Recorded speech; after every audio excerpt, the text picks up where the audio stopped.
자, 시작합니다. 71번 문제가 되겠습니다. 자, 계약 교섭 중 부당 파기 문제죠. 자, 교섭이 됐는데 교섭 단계에서 부당하게 파기가 돼 버렸다라는 거죠. 여러분들이 교섭 중 부당 파기는요, 계약이 성립하지 않은 겁니다. 자, 계약이 성립하지 않았기 때문에 이 경우는 계약 체결상 과실 책임을 묻지 못해요. 자, 다만 교섭 중 부당 파기가 불법을 구성하게 된다면은 이때는 불법을 원인으로 해서 손해배상 청구를 할 수 있게 됩니다. 자, 1번 선답부터 보겠습니다. 당사자 사이에서 계약 체결에 관해서 신뢰가 형성됐죠. 신뢰가 형성된 상태에서의 부당 파기 같은 경우는 그쵸, 불법 행위가 될 수가 있다라는 것입니다. 자, 1번 선답은 맞는 말이죠. 자, 다음 2번 선답니다. 계약 성립을 기대하고 지출한 통상의 계약 준비 비용. 내가 계약을 준비하기 위해서 내가 비용을 들였다라는 거죠. 근데 이게 이제 불법 구성이 된다면은 이런 비용들에 대해서 손해배상 청구에 들어갈 수 있습니다. 자, 3번 같은 경우는 계약 체결이 좌절될 수도 있는 경쟁 입찰에 참여를 하기 위해서 제출했던 견적서입니다. 견적서. 자, 여러분들 견적서 같은 경우는요. 자, 또 이러죠. 잠깐만요. 자, 견적서 같은 경우는 계약 체결이 좌절되더라도 어쩔 수 없이 들어갈 수밖에 없는 비용이죠. 이런 것들까지 뭐 제안서라든지 견적서 이런 것들까지 손해배상으로 청구할 수는 없습니다. 없다. 3번이 정답으로 이렇게 처리가 되겠습니다. 자, 4번입니다. 상대방의 적극적 요구에 따라 이행에 착수했고 이행 비용 지급에 대해서 계약 교섭이 진행되었다. 자, 그러면은 그 이행을 위해서 지출했던 그 비용들 있죠. 요런 비용들에 대해서 손해배상 청구가 가능합니다. 자, 5번 선다 같은 경우는 부당 파기로 인해서 인격적 법익이 침해. 그래서 이제 정신적인 고통이 이제 야기가 됐다는 거죠. 이런 비용들도 손해배상 청구가 가능합니다. 자, 정답은 가볍게 3번으로 처리가 되겠습니다. 자, 다음 이제 72번으로 가보죠. 동시이행 관계에 들어가 있는 것을 골라라 라고 말하고 있습니다. 자, 동시행 관계인데요. 자, 보시면은 담보 목적 가등기 말소 그리고 피담보 채무 변제 의무다 라고 되어 있습니다. 자, 담보 목적의 가등기니까 요 가등기는요, 담보 가등기. 자, 그러니까 가등기 담보권이다라고 말할 수 있는데, 자, 뭐 그게 저당권이 됐든 아니면 가등기 담보권이 됐든 뭐 혹은 양도 담보권이 됐든 담보권 말소가 먼저인가 아니면은 변제가 먼저인가라고 묻는다면 당연히 변제가 먼저입니다. 그쵸? 자, 그래서 여기서는 요 변제가 선이행이거든요. 자, 그렇기 때문에 동시행 관계가 아니죠. 기억은. 자, 니은입니다. 임차권 등기 명령이네요. 임차권 등기 명령 제도를 통해서 임차인이 임차권 등기를 할 수가 있죠. 그리고 임차권 등기 명령을 통해서 임차권 등기를 할 수밖에 없었던 거는 결국 임대인이 보증금 반환을 해주지 않아서 등기가 된 것이기 때문에 이 경우는 임대인 쪽에서 보증금을 반환하는 거. 자, 이렇게 보증금을 반환하시는 거. 요게 선이행 의무가 되는 거죠. 그러니까 니은 같은 경우도 동시이행 관계가 아닙니다.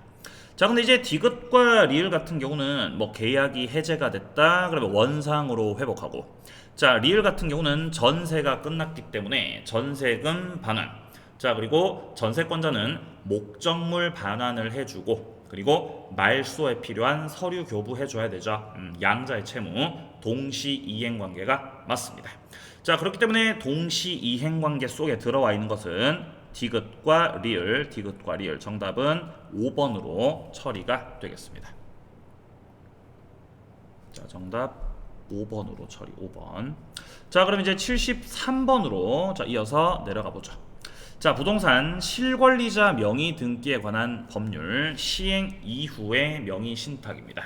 자, 그럼 일단 이 부동산 실명법 시행 후가 되기 때문에 이 부실법, 부동산 실명법의 그 취지 자체는 명의 신탁을 무효로 만들겠다는 거죠. 그러니까 이 경우는 이 명의 신탁이 무효다로 일단 논의를 출발합니다.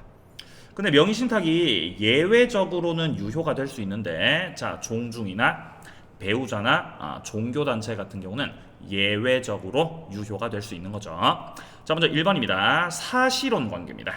자, 명의신탁에서 유효가 되는 그 혼인관계 같은 경우는 법률 혼일 때가 예외에 해당해서 유효인 것이기 때문에 그냥 이렇게 사실혼 관계다라고 한다면은 그냥 원칙 그대로 명의신탁은 무효인 걸로 이렇게 처리가 되겠죠.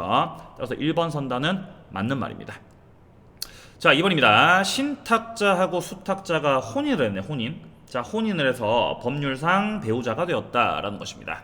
그러면 위법한 목적이 없다면 명의신탁은 유효가 되는 건데, 이때는 소급해서 유효가 되는 게 아니라 혼인신고한 때부터죠. 혼인신고한 때부터. 자, 그래서 유효가 될 때 여기서는 소급표가 없죠.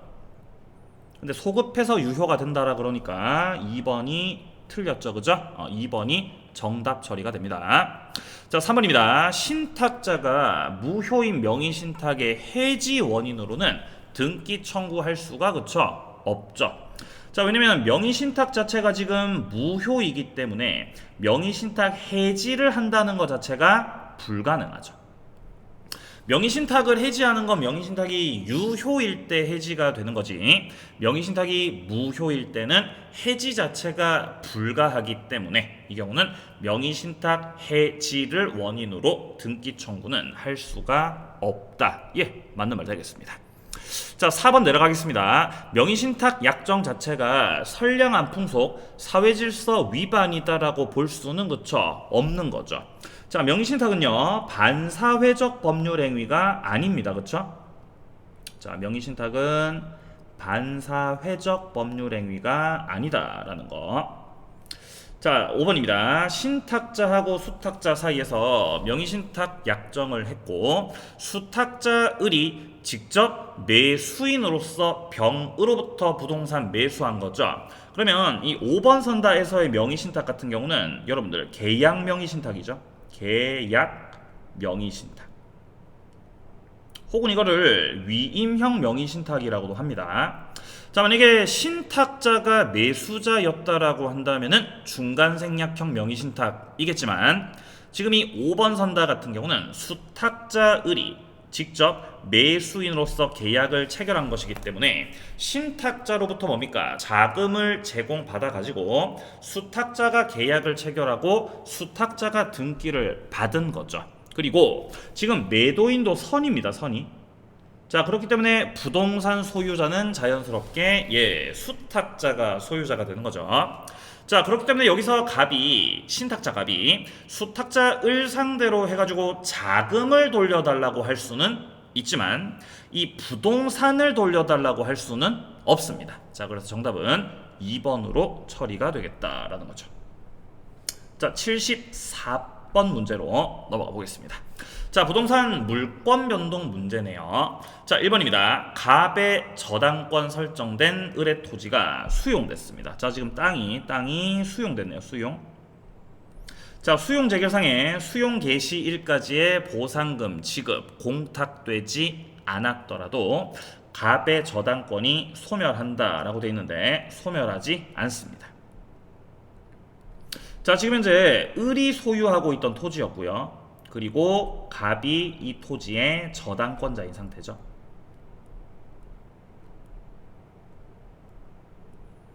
자, 그럼 이때 수용으로 인해서 수용이 개시가 되는 거는 수용 개시일까지의 보상금이 지급 또는 공탁이 되어야 되는 거거든요. 그래서 보상금이 지급되거나 공탁이 되었다라고 한다면은 저당권이 소멸하는 거지만 아직 그게 되지 않았거든요. 그러니까 아직은 저당권이 소멸하는 게 아니다라고 보셔야 돼요. 1번이 정답으로 처리가 됩니다. 자, 2번입니다. 공유토지 분할 판결 확정됐습니다. 자, 공유물 분할 판결 같은 경우는 자, 잠깐만요. 또 왜 이러죠? 자, 공유토지에 대한 분할 판결 같은 경우는 여러분들 형성 판결이죠. 자, 요 2번 선다에 나오는 판결은 형성 판결에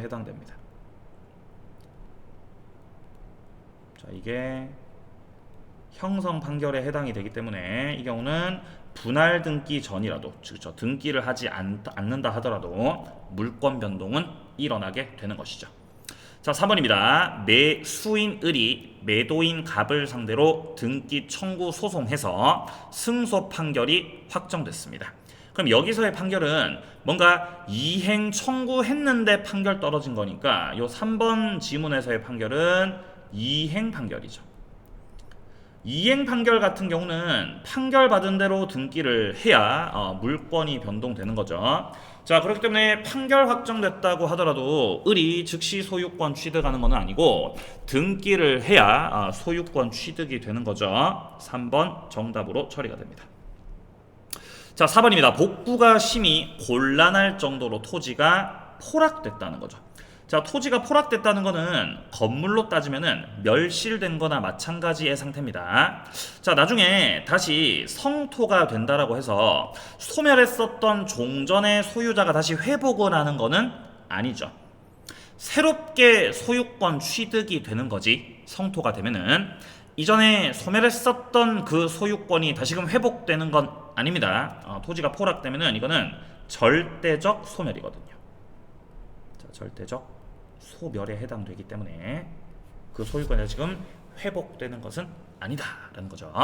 자, 5번입니다. 자, 갑이 그 소유 토지를 을에게 매도했고 이전 등기를 해준 뒤에 사기를 이유로 매매 계약을 적법하게 취소했습니다. 을의 등기가 말소되기 전이라도 갑은 소유권을 회복한다. 그쵸?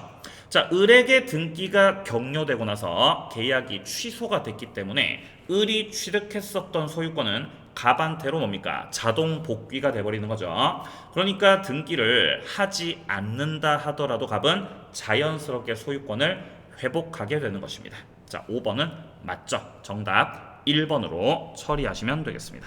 자, 그다음 이제 75번 문제 이어서 가보도록 하겠습니다. 임대인과 임차인 권리 의무입니다. 자, 1번 같은 경우는 통상의 임대차죠. 통상의 임대차에서는 임대인이 안전 배려할 의무 부담하지 않습니다. 임대인이 안전 배려 의무를 부담하는 것은 숙박 계약과 같은 일시 사용 임대차에서 안전 배려 의무를 부담하게 되는 것이죠. 그러니까 통상 임대차 안전 배려 의무 부담하지 않는다. 맞는 말입니다. 자, 2번입니다. 필요비, 유익비 지출했을 때 즉시 상환 청구할 수 있다라고 되어 있는데 여러분들 필요비는 즉시 상환 청구하는 게 맞죠? 근데 요 유익비 같은 경우는 즉시 상환 청구하는 게 아니거든요. 자, 그래서 2번이 정답 처리가 되겠습니다.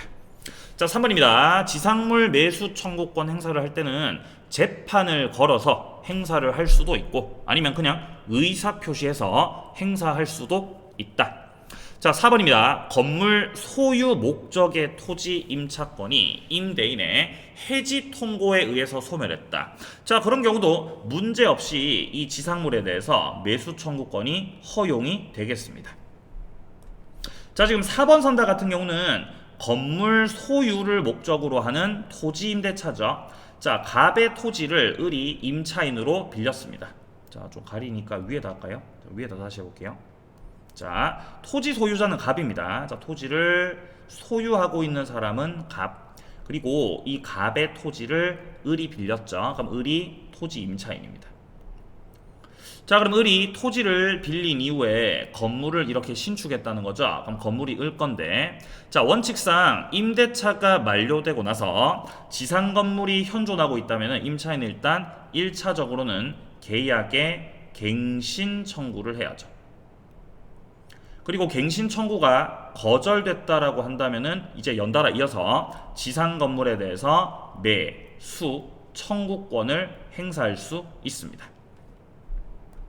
자, 그런데 현재 요 4번 선다 같은 경우는 기간 없는 예컨대 토지 임대차 계약이었다라고 가정을 해보면은 임대인 쪽에서 임차인을 상대로 해지 통고했다는 거죠. 해지. 이제 그만하자는 거죠. 임대인 쪽에서 이렇게 해지 통고를 날렸다라는 것은 애초에 갱신해줄 생각이 없다라는 것을 밝힌 것이기 때문에 이 경우는 갱신 청구는 할 수가 없고 곧바로 지상물 매수 청구를 하면 되겠죠. 자, 할 수 없다라기보다 갱신 청구는 할 필요 자체가 없겠죠. 왜? 임대인이 끝내자고 해지 통고 날려버렸거든요. 그러니까 갱신 청구할 필요가 없이 그냥 곧바로 지상물 매수 청구를 날리면 된다라는 맥락에서 4번 지문 맞는 지문입니다. 자, 5번입니다. 임차인이 행사하는 지상물 매수 청구권은요, 지상물 소유자니까 행사 가능한 거죠. 내가 현재 이 임차인이 건물을 소유하고 있는 사람이거든요. 그러니까 이 건물을 팔아 먹겠다라고 매수 청구를 날릴 수 있는 거죠. 자, 그리고 그 상대방은 당연히 임대차가 끝나는 그때 그 당시에 요 임대인 갑을 상대로 해서 행사 들어가게 되는 것입니다.